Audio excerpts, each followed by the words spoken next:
Everyone assumes the Amish are just living in the 1800s, but the 10 traditions they still follow today were never about the past. Every single one of them was a deliberate decision made for a reason that still holds. Bundling. Bundling is one of the most misunderstood traditions in Amish culture. A courting couple, unmarried, fully clothed, spends the night in the same bed, sometimes separated by a wooden board placed between them. The practice is not about physical intimacy. It exists because in the communities where it developed, young people lived far apart and travel by horse and buggy in winter darkness made evening visits impossible to extend without an overnight arrangement. Bundling was the practical solution. The moral expectation was absolute. Premarital physical contact was forbidden. The board and the clothing were the enforcement. The tradition traces to 16th century Western Europe and arrived in America with the Amish founders. In conservative communities, it still occurs today, understood by everyone involved in exactly the same terms it was understood 300 years ago. Faceless dolls. Walk into any Amish household with young children and you will find dolls. Handmade cloth figures dressed in plain Amish clothing, sewn by the mother or grandmother and given to daughters as toys. What you will not find on any of those dolls is a face. No eyes, no nose, no mouth, no expression of any kind. The absence is deliberate and theological. The Amish interpretation of the second commandment, which prohibits the making of graven images, extends to any representation of the human face that might encourage pride, vanity, or the elevation of individual appearance above community and faith. A faceless doll teaches the child who plays with it that identity does not come from appearance. It comes from character, faith, and membership in the community. The tradition has not changed since the earliest Amish settlements in Pennsylvania in the early 1700s. The dolls look exactly as they looked then. The lesson they teach is exactly the same. No mustaches. An Amish man grows a beard after he marries, full, untrimmed, worn for the rest of his life as a visible marker of his status as a husband within the community. What he does not grow, under any circumstances in virtually any Amish community, is a mustache. The prohibition is historical and specific. In the 17th and 18th centuries in Europe, the mustache was strongly associated with military officers and professional soldiers. It was a style marker of the military class. Men who carried weapons, commanded armies, and exercised the kind of coercive power that the Amish, as committed pacifists, reject completely. Adopting the mustache would have been, in that context, a statement of alignment with military values that contradicted everything the Amish community stood for. The rule was established to make that rejection visible and permanent. Centuries later, the military association of the mustache has faded in the broader culture. The Amish rule has not. An Amish man with a mustache remains as unusual today as it was in 1700, and in most communities, equally unacceptable. Rumspringa, the word means running around in Pennsylvania Dutch, is the period beginning at approximately age 16 when Amish young people are granted a degree of freedom from the full expectations of community life. They have not yet been baptized, because baptism is the voluntary adult commitment to the church and the ordnung.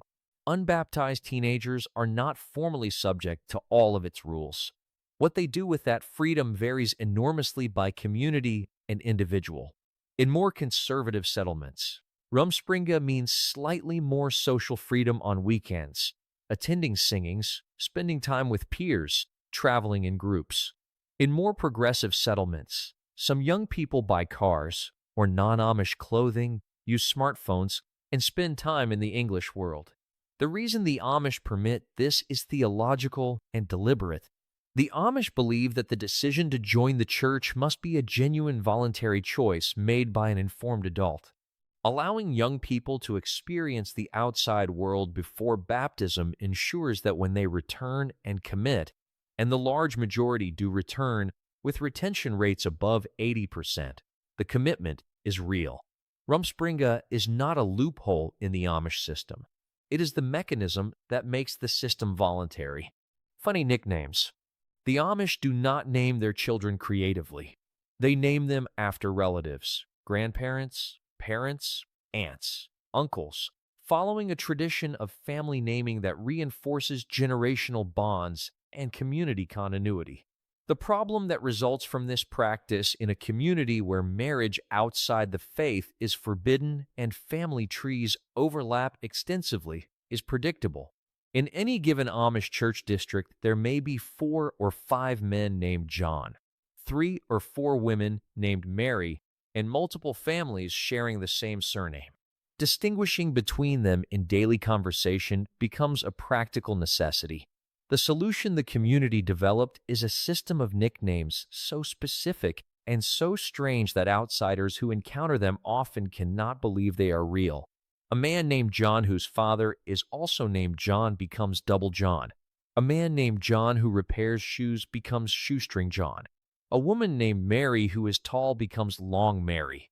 The nicknames attached to the person for life, used affectionately and without embarrassment by everyone in the community. They are not official. They do not appear in church records or legal documents.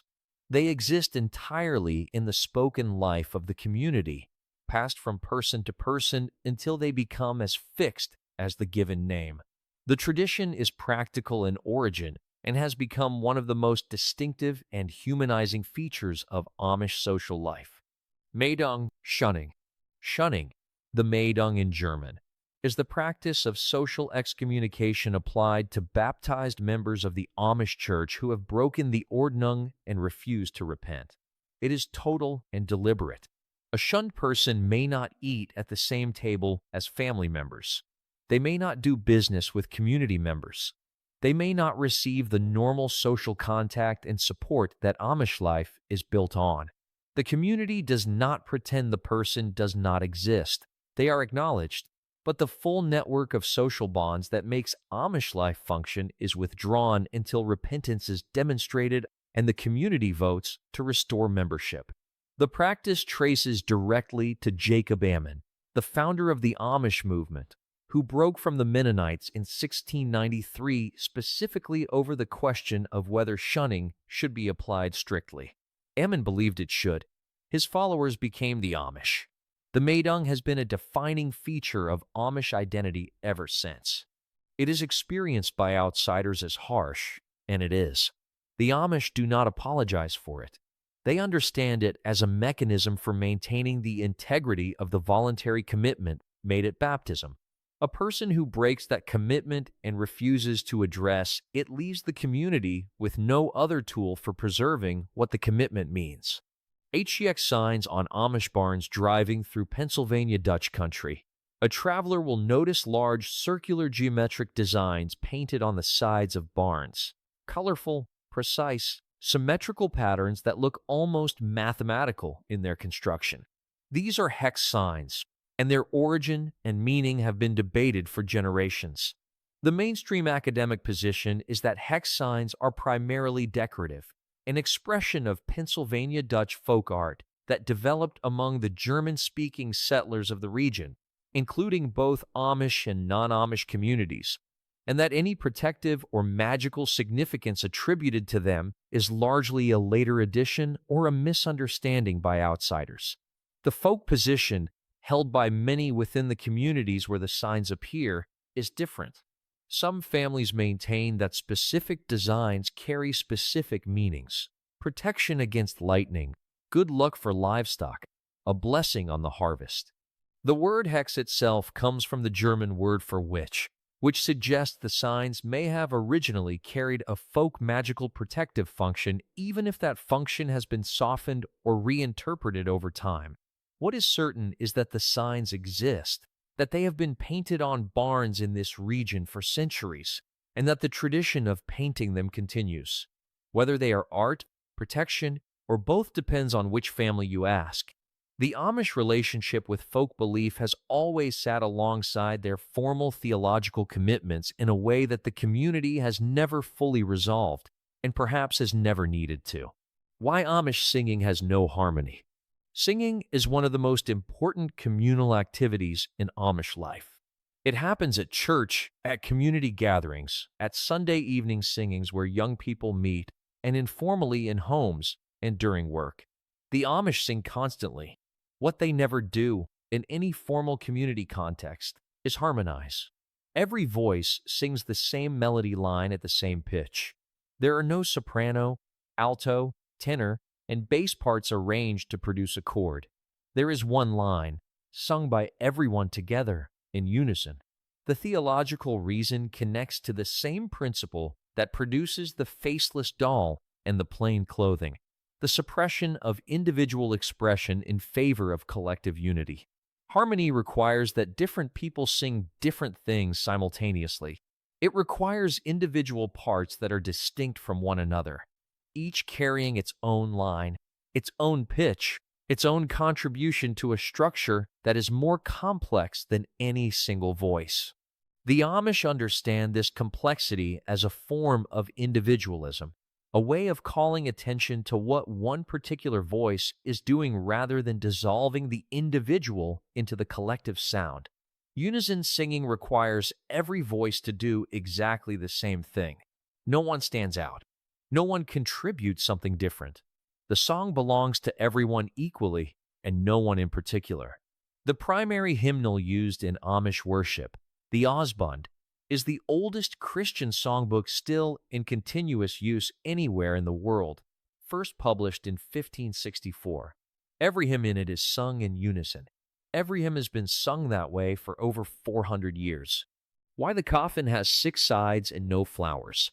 An Amish funeral is unlike any other funeral in contemporary American life. The differences begin with the coffin. An Amish coffin is 6-sided, wider at the shoulders and narrower at the head and feet, a shape that was standard in coffin construction before the modern funeral industry standardized the rectangular casket in the late 19th century. The 6-sided shape is older and simpler, and the Amish use it because it is what their tradition has always used.